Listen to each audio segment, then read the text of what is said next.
1 in 5 Americans suffer from chronic pain. Many are now using CBD for relief. Activists are hoping pot could be legalized nationwide by the end of 2019. When we look at premium cannabis, the Illinois House approved legalizing recreational marijuana. Welcome to The Budding Report, a weekly show centered around all things cannabis. Please join us in welcoming our host, Charles Horton, and his co-host, Melissa Nassitz, as they share the latest in cannabis news, conduct interviews with top leaders in the cannabis space, and promote some of the latest in science and innovation.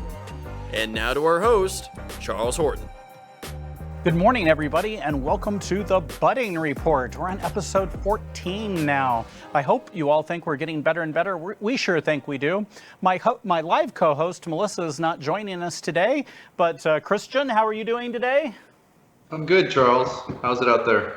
I'm really enjoying. We have a cold front that came through. It was like in the 50s this morning, where it hadn't been any lower than like the 80s and up into the hundreds during the day. So I'm enjoying one day of cold until we move back up a little bit warmer. Chris, it's about the same down where you are in Austin, right? Absolutely, it is. A little rainy last night, and I woke up in the middle of the night to let my cat back in and noticed that it was in the 50s, so I got to enjoy a little brisk weather in this still allegedly summer in Texas. Excellent, excellent. Well, thank you both for joining us. Today is the Kush.com, our sponsors. It's all about Kush today. Boy, I like that. It's all about Kush.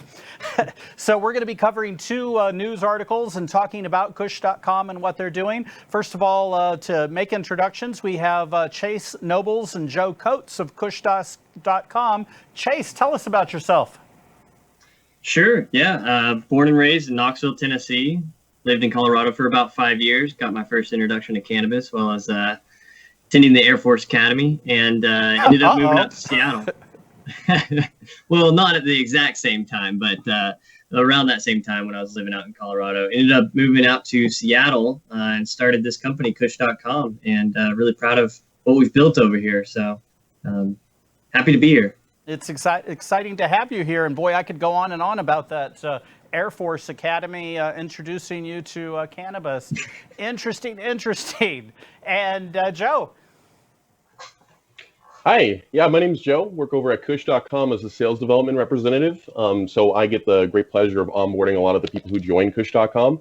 I've been in the cannabis industry for about 5 years. I started about 4 years ago as a bud tender, and then in 2019, I made the switch over to Kush.com, and it's been absolutely great. So really, really happy to be here, and thank you for having us. And did you learn about cannabis in the Air Force too? No, not quite. I learned about that in high school. Not quite. Let me clarify. I was in the clinic, and and it's a clinic where civilians go as well, and they have the newspapers in the waiting room, right? Okay. And this is back in 2009. And I open up the newspaper because I'm just sitting there waiting. And in the back of the newspaper is ads for medical marijuana, which was just mind blowing for me because, coming from the eastern side of the country, you don't see that at all. So I couldn't believe it was legal. And that just sent me down a path of wanting to learn more.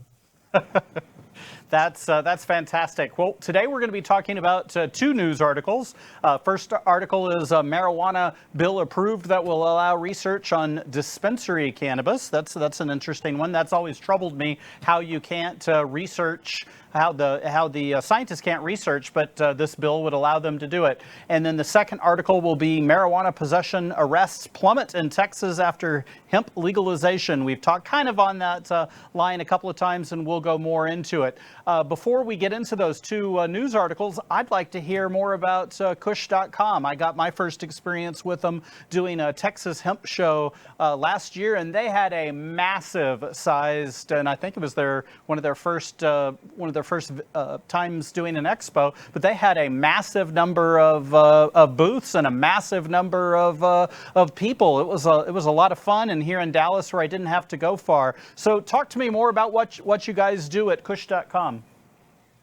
Yeah, well, we do a lot of different things. And the biggest thing that we do is our wholesale platform. So we've built a network of, 20, 30, I think we're probably over 30,000 users now in the wholesale hemp and cannabis industry. And that's grown really fast. And our mission is to create access to hemp and cannabis, globally.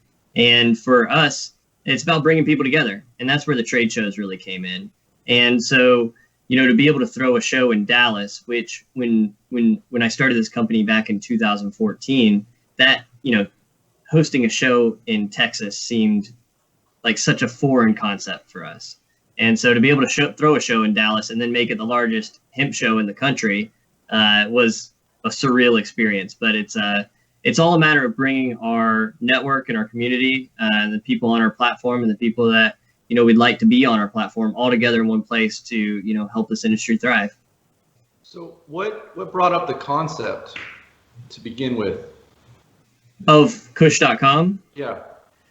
Well, that's a bit of a journey for us. We started out as back in 2014, cannabis was just legalized in Washington.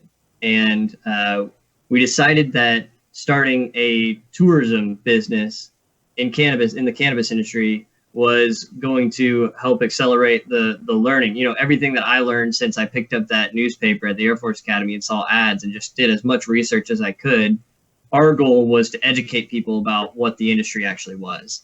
And so we would take, clients around the city to go introduce them not only to the culture, but also to the business owners, to the, kind of the backbone and how the industry was run. And we took a lot of people that, consume cannabis, but we also took a lot of lawyers, doctors, we took kind of the whole range of people and just taught them about the industry and destigmatized it. So from there, we built a resource for travelers that were interested in the cannabis laws in each state, where to go, what to see, how to, curate that experience. And because of that, we started building a really giant content library, and our Google rankings just went through the roof, and we had built a really big following and really, really big search traffic, which ended up leading us to, advertising for all of the retail shops in every state. From there, this is a lot longer story than you probably anticipated, but it's the cannabis and hemp industry. There's been a lot of pivots. And from there, we realized that we had built a network effect very early on in the industry. And when a struggling, processor, extraction company came to us and said, hey, we invested our life savings in this extraction company, but there's a flood of supply on the market. We can't get through to the retail shops. We know that you work with a bunch of them. Do you think you could help us? Well, we sent out a newsletter to all the retail shops that advertised with us, sent them directly to the owner, said, hey, we know this company. They're a great company. They have, their first batch of product. They'd love to, get into your shop. Here's what it looks like. Here's kind of the cost. Here's how much inventory they have. They sold out within 2 hours.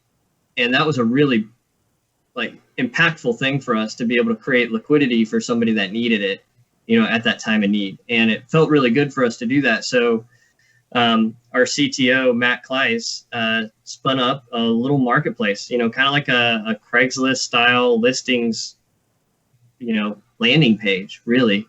And that just started taking off. We expanded that throughout the state of Washington, started looking into other states, and then hemp legalization came along and growth just, kind of catapulted. And so back then we were Kush Tourism, then we were Kush Marketplace, and then now we're Kush.com. And we're really proud to be able to have that domain and be able to support the industry the way that we do. What are you working on now, Chase? Yeah, well, there's a lot of things. For us, the market is in a weird place. I think like any industry is right now, with the coronavirus, a lot of things have changed. Where we were doing trade shows like the Texas Hemp Convention and the Oregon Hemp Convention, and we've done a number of live trade shows in the recreational cannabis market up here in Washington. That doesn't exist anymore. People aren't getting together in big groups right now. And so, yet again, we've had to pivot a little bit. The platform has always been the backbone of the company. The platform is our focus. It's what we work on. But we like to be able to add in additional, resources for vendors to get exposure, or for people to connect, or, to create more access in the market. And so one of the things that we're doing to overcome, not being able to do the trade show or any of the trade shows. We had to cancel our Oregon Hemp Convention in June and turn it into a virtual, summit. Texas Hemp Convention. We just know that we're not going to sign up to do that in January like we anticipated. So maybe at the end of next year we can do that. But one of the ways that we're kind of overcoming that by still creating access is we're putting together a full industry product guide and catalog.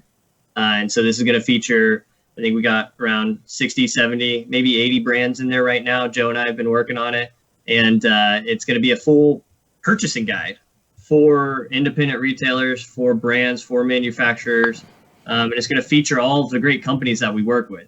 And that's another way that we're going to create, more liquidity, more access in this market that's still incredibly young and needs the resources that other industries have. So we're really excited to put that together. And that's something Joe and I have been working really hard on for the last couple of weeks.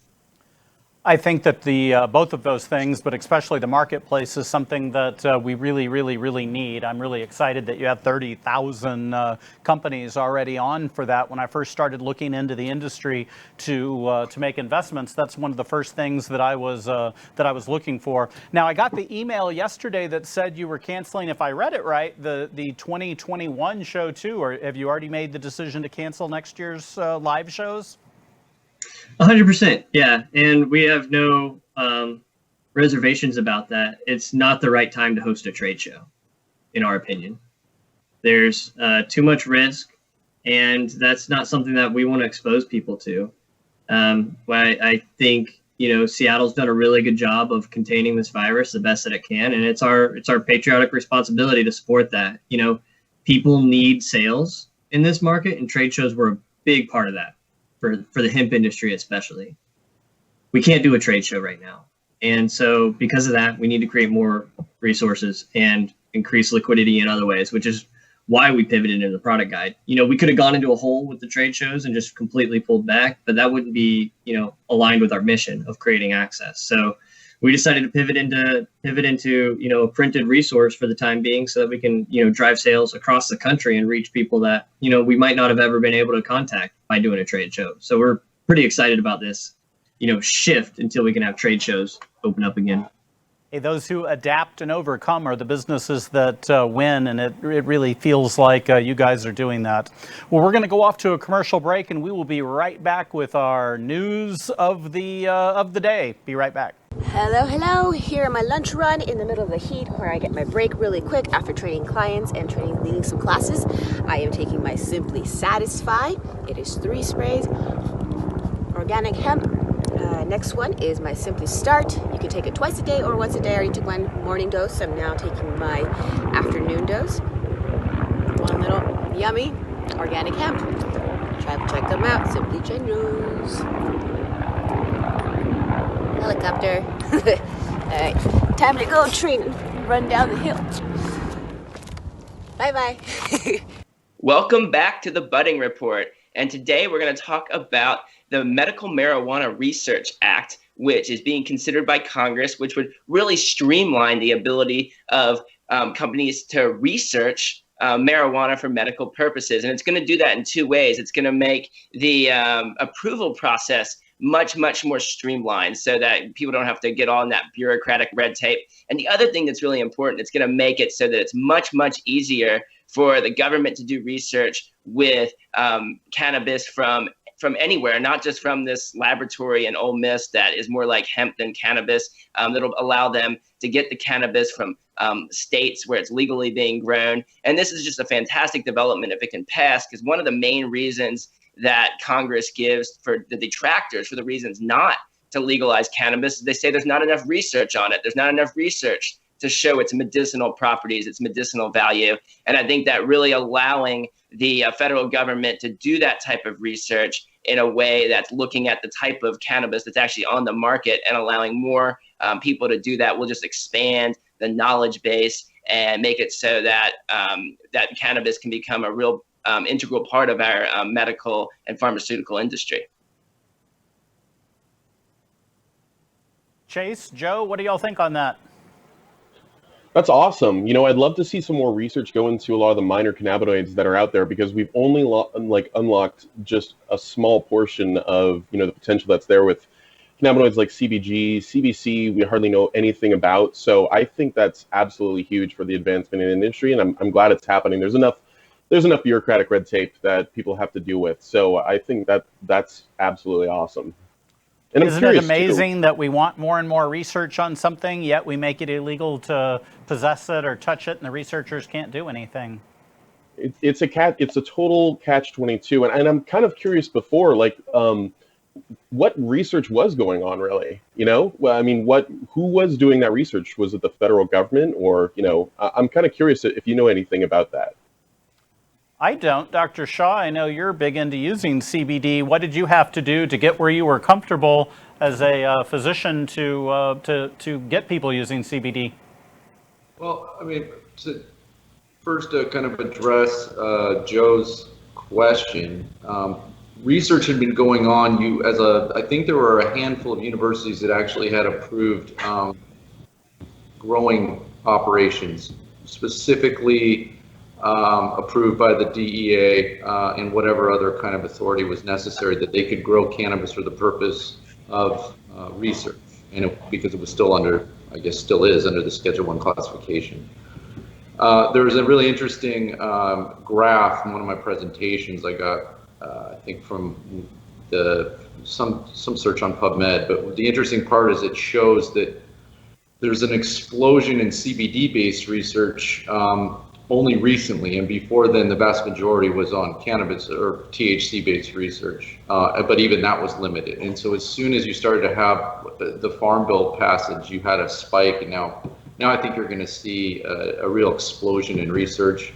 And those of us that are kind of more at the forefront agree with you and see the potential of some of these lesser understood cannabinoids.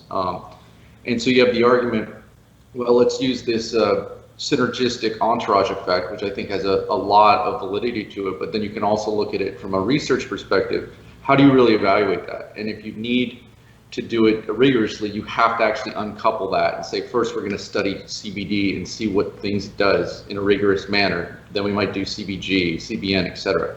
So I think it'll all come together, but it's going to be a slow and exciting process along the way.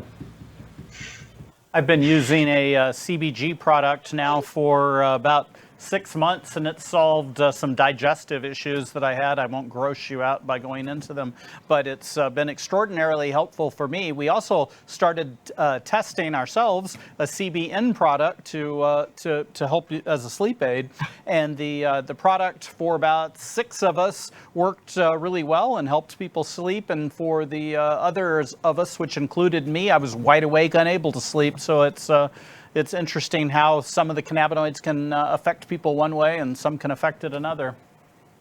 I think this industry is kind of plagued by anecdotes. And so getting hard research is going to be really important to legitimizing the space, you know, because there's a lot of people, Dr. Christian, Dr. Shaw, I think I would imagine that you're doing, you know, great work over there, but there's also a lot of people that, you know, it's hard to trust what they're telling you and if it's right. And a lot of the information in this space is, you know, do you have somebody that you trust to give you information? And so to have some solid research done on legitimate cannabis and hemp, I think is just going to be huge. Now, what do you think the odds of this passing, Chris, from a regulatory standpoint are? I think that the odds of this passing are actually pretty good if it can just get on the House floor. It looks like it came out of the Energy Subcommittee, but it hasn't quite yet been scheduled to get on the floor. But I do think that if you have a Democratic House, odds of it passing are close to 100%. The problem is always the Senate. And until the Senate doesn't have or has a leader that's not Mitch McConnell, a leader, it doesn't have to be a Democrat. It could just be any leader who's willing to get information and cares about objective evidence and making decisions based on evidence and not, as Chase said, anecdote. We need a leader like that in the Senate to get a bill like this on the floor. So then if there are Republican detractors, they can look at the evidence and decide whether we should legalize cannabis because of its proven medicinal properties. So here's kind of a devil's advocate type of question, Chris. Even if we have that momentum to get it to the appropriate, floor evaluation, so to speak, do you think at some point, if this gets enough traction, you're going to have lobby groups coming in from pharma saying, no, we do not want too much of this because we want to have time to do our own evaluation of what we can potentially proprietize. Absolutely, and I think you really hit the nail on the head, Christian. That's really probably the reason that most of the Republicans and the people that are against cannabis are against it, is because pharmaceutical lobby groups give them a lot of money for the highly expensive drug with a more natural substance like cannabis. So as long as we don't have campaign finance reform, it's funny how all these issues are really connected. You need campaign finance reform in order to make sure the politicians aren't enslaved to the pharmaceutical companies and actually care about what the voters and the people want. Because if you look at polls around the country, this is not a partisan issue. People from both sides of the aisle want cannabis to be legal, and it's an atrocity that it's taking this long in our government to get sensible bills that allow the real research to be done. Chris, I've got a little different perspective on that personally. I think these big pharma companies have, turned the corner in the sense that they know that this is going to happen, whether it's in the next 2 or 5 years. They know that CBD, minor cannabinoids, and even THC at some federal level will be legal eventually. So I wouldn't be surprised if you see them leaning into this. Maybe not this round, but here shortly. I wouldn't be surprised personally, seeing, some of the traction and some of the things that we see with, the sheer volume of our network. I wouldn't be surprised. And so I'm curious if Dr. Shaw, if you've seen anything from the pharmaceutical side that makes you think, otherwise. Well, I'll tell you straight out, and I think we'll do a discussion on it at some point. It's very interesting because there's now a history with both THC that became dronabinol, which is a prescription that they use for certain indications, stimulating appetite, for example, when you have cancer. This is a prescription. All it is purified THC.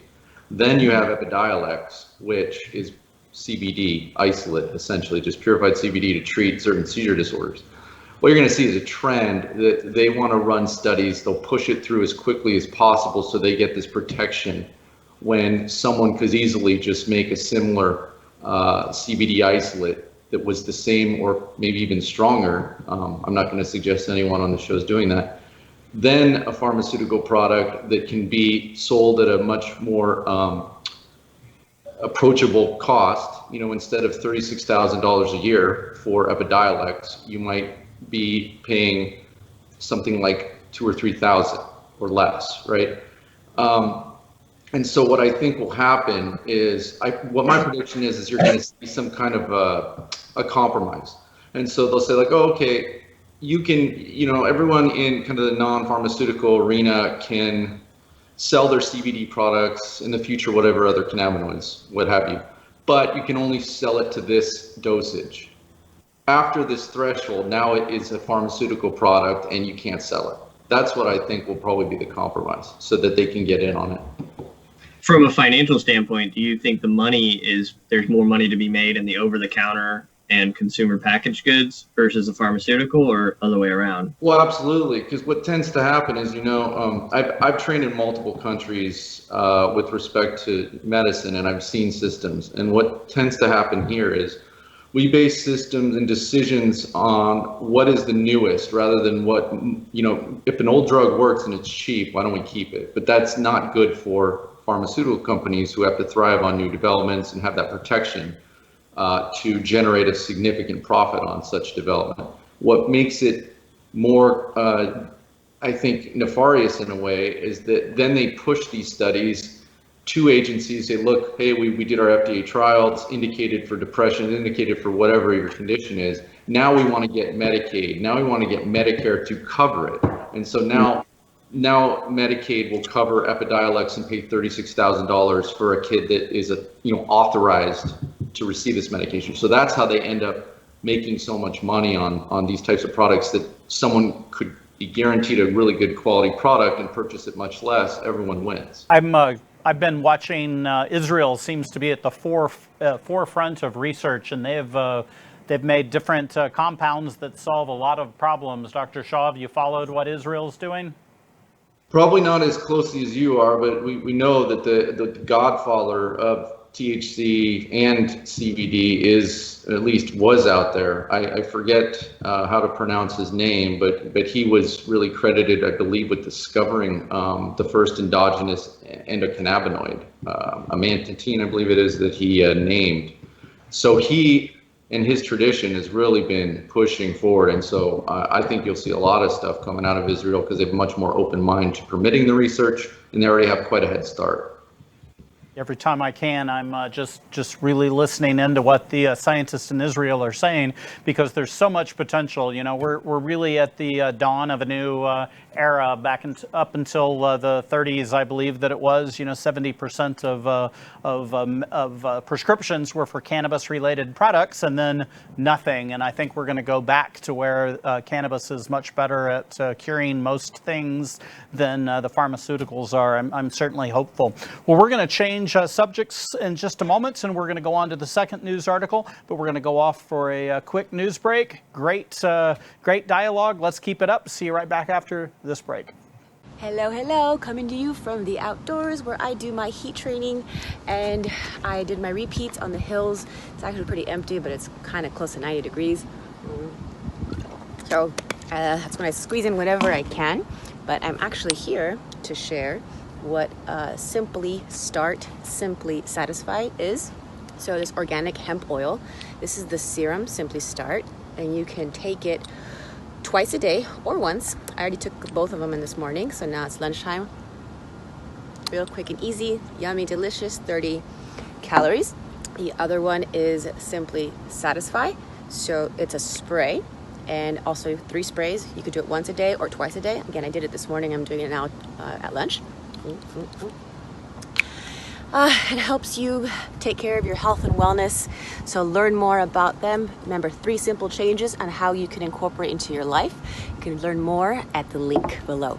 So stay safe and keep moving, keep training, and take care of your spirit, mind, and body.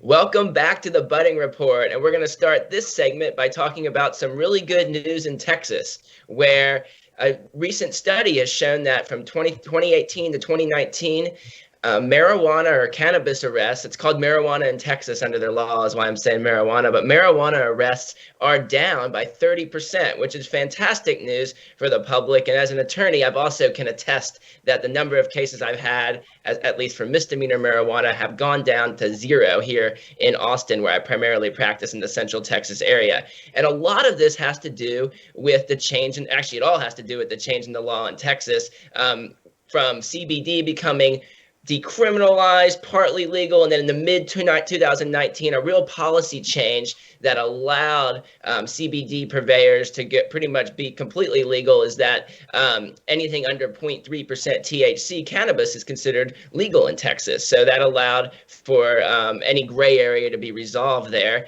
And it gave the police a major problem, because when they pull people over, they cannot tell with the naked eye or the naked nose the difference between cannabis containing over 0.3% THC and cannabis containing under 0.3% THC. Unfortunately, their trained dogs can't do so either, and you need very expensive lab equipment that in order to test the difference, and there just really isn't that type of buy-in from Texas people in Texas counties to pay for that type of equipment at the cost of other things that are much more necessary at this time. So it's great news. It's almost as if low levels of misdemeanor cannabis have become decriminalized around the state. You see in El Paso and San Antonio that they're just doing cite and releases if you're caught with small amounts. And in Austin, it's totally decriminalized in that they will not arrest you. They will not cite you. They will just let you go if you're caught with anything under 4 ounces. So all of this is contributing to fewer and fewer cannabis arrests throughout Texas. I was still shocked in reading the article. I know all of this is good news, and I sound like a pessimist here, but did I read it correctly? The lower number is 45,000 arrests? Yes, that you did read that right, and that's still you're right. That is still very disturbing. But we're also talking about 2018 to 2019 data, and from what I'm seeing in my practice, you're going to see these numbers go down even more and more in 2020. So that 2018 to 2019 data was still bringing in and capturing arrest pre the 2019 policy change. So, and I think when you're going to see data coming in from 2020, you're going to see that go down even more. But the fact is that as you had that young man on the show a few weeks ago, outside of liberal areas of Texas, the cops are still pretty rabid about making these arrests, and the defense attorneys aren't going to bat and litigating the issue of, was there really probable cause? Could you, Mr. Officer or Ms. Officer, really tell the difference between whether something was legal cannabis or illegal cannabis? And a lot of these lawyers may be just advising people to take plea deals, further encouraging the police to make these arrests. But I think that you really need to be contesting these charges when they're the product of a search, at least. What's the typical arrest look like right now, Chris? Has the severity of the offense changed with the typical arrest if they're dropping a lot of the misdemeanor cases or not even citing people? What is the typical arrest now? It's a good question, Chase. So it really depends on what part of Texas you're in. Texas has become kind of a hodgepodge of different regulations depending on the county you're in. In Austin, for example, as I said, there won't be an arrest. The cop will just probably seize your cannabis and let you go. In a place, you can just go up the border to Williamson County, which is a little bit of a more conservative area, but not quite as conservative as it used to be. They'll still arrest you. You'll still spend the night in jail. But when the prosecutors see it, they're not sentencing people in that county to like 20 days like they used to. It's more like a slap on the wrist. They're doing pretrial diversions. So you're really seeing even the prosecution see this as something that they don't want to be on people's permanent record anymore. But the fact of the matter is, unless you're caught in a urban city like El Paso, San Antonio, Austin, Houston, you're probably going to still go to jail for it if the police think they have probable cause that it is illegal cannabis. And it really makes matters worse too. Not sure if you have any insight on this, Chris, but I heard that there was, and I've heard it from a lot of our clients too, a bit of a smokable flower ban in Texas recently as well. And I've actually heard of some people remarketing their smokable flower as a tea product. So, you'd purchase this tea and then you could go home and enjoy it however you'd like. But I really hope that doesn't have too much of a negative impact on, people getting arrested for cannabis. Yeah, absolutely, Joe. That's a great question, and it's something that we've really been focusing on over the last few weeks on this show. First of all, there's a couple of elements there. One, the smokable hemp ban has actually been blocked by a judge in Austin, so it hasn't gone into effect yet. But we've also talked about some loopholes in the law or ways in which that law doesn't actually have as much teeth, because those regulations really only affect the manufacturers, the processors, the distributors. That's a little gray area where they can even regulate the distributors, because those regulatory agencies were really only supposed to be, their mission, according to the Texas legislature, was to regulate the processing and manufacture. But even if they can regulate the distribution of it, they cannot regulate how you use it. So a law saying that a retail shop can't sell smokable hemp does not mean that once I buy it, I can't use it. It does not mean that I can't use it for an off-label purpose. So if I smoke that legal smokable hemp, I'm not committing a crime. So I don't think that should raise arrests or criminality at all. It just makes a real pain for the manufacturers and distributors of the product. Yeah, I guess it's sort of comparable to almost, like potpourri or something along those lines. Like someone can purchase that and do whatever they will with it, but at the end of the day, it's marketed as like a potpourri product. So I'm glad that there's still, ways that people can get access to that at the end of the day. Absolutely. I guess you could smoke your potpourri, but I don't know if that would be a good experience. I don't think you'd want to do that. I don't think you'd want to do that. Dr. Shaw, what do you think on this subject? Well, I'm completely in support and always impressed of how well Chris summarizes these things. Distills a lot of the legal technicality to a point where someone that is in a completely opposite field can understand quite well. This is just the first step in the process. As I've said, other shows, it's all about kind of education. And the more I think individuals such as myself can come in, so you can educate someone from the legal side, you can educate someone from the business side.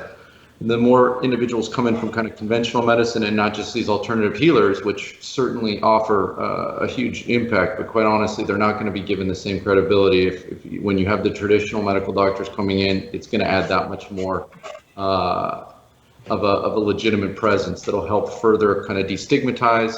And from there, as I'm hoping, it'll be a point where we're not even dealing with arguing about these above and below 0.3%, or whether a smokable version or not is relevant. We're just taking it at the point where if people want to use it for either recreational experience or a health experience, they have every right to do so. And it's kind of difficult to argue against that when we have something like alcohol out there, who I think everyone knows has numerous health effects associated with it.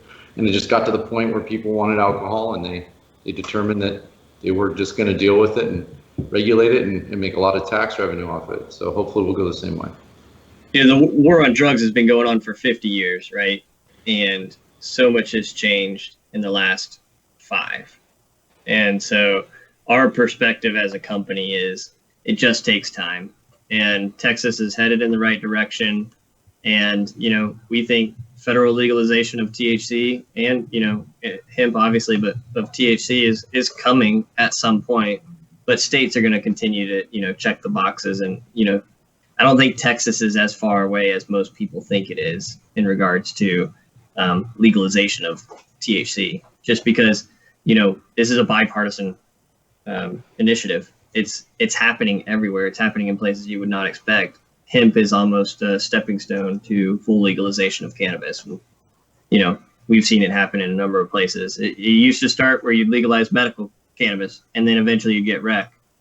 Hemp more or less legalized medical cannabis everywhere because it is the cannabis plant and it has medicinal attributes. And so I think this is happening. It's just going to take a couple more years, and I think everybody will be able to go buy a joint at the corner store. Yeah, no, I think you're absolutely right, Chase. And I saw a lot of what you're talking about, like the potential of Texas at the Texas Hemp Convention. Like, that blew my mind, seeing like cases of just bud in Dallas, Texas, of all places. It blew my mind seeing all the innovation that was there. So I'm really excited for Texas, and I'm also just really excited for, national legalization, because the amount of innovation that's in this industry is huge, and to unlock the potential there with THC would be big. So building off what Chris said, the idea of this is essentially a nonpartisan or bipartisan issue. You also have a unifying age factor, which I think is great, because you consider that it's not only young people that are using cannabis-based products, but elderly people for totally different reasons.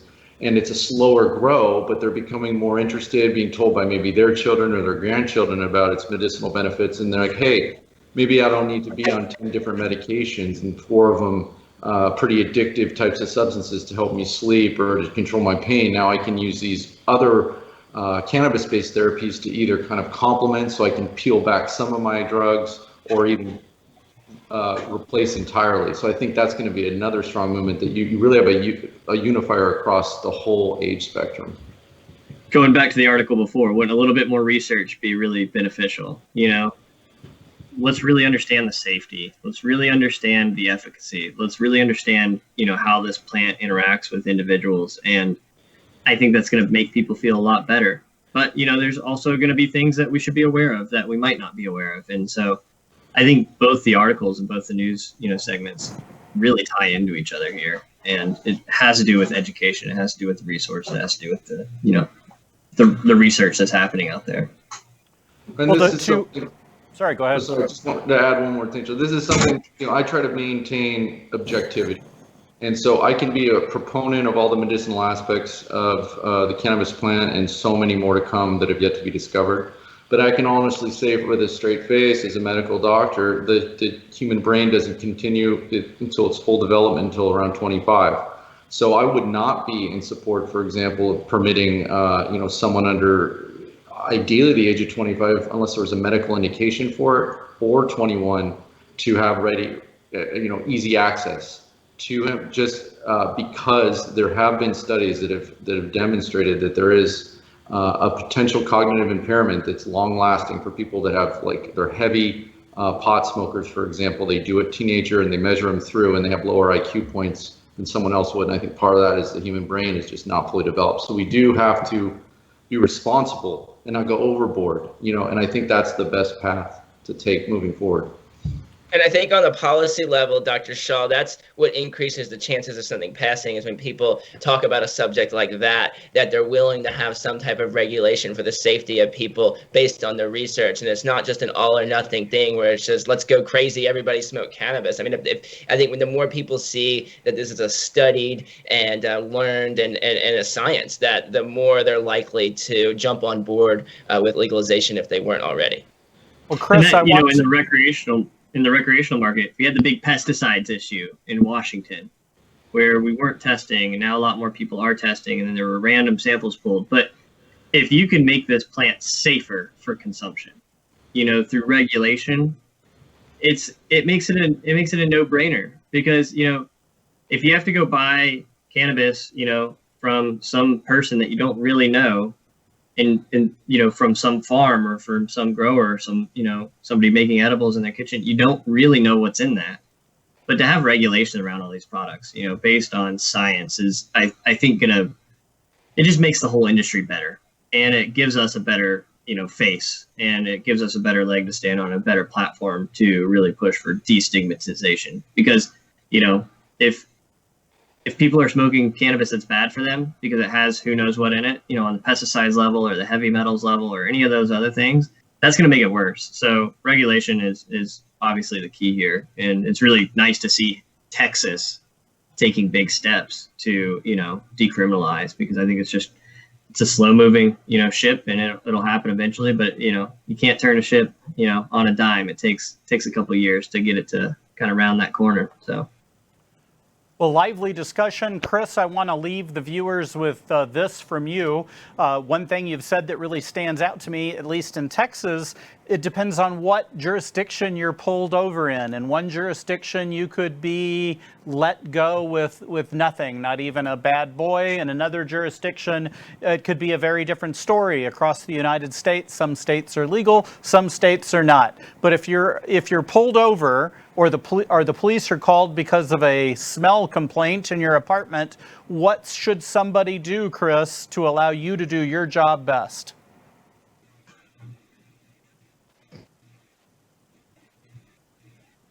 Well, I think we lost Chris. We did. Well, I will sum it up for Chris, and that was: do not consent to search. Politely say no, and that makes their job a lot easier as a defense attorney. Be polite. If they say they're going to search anyway, don't try to stop them, of course, and keep out of trouble. And let's hope that some of these laws change quickly. Really appreciate you joining the Budding Report today.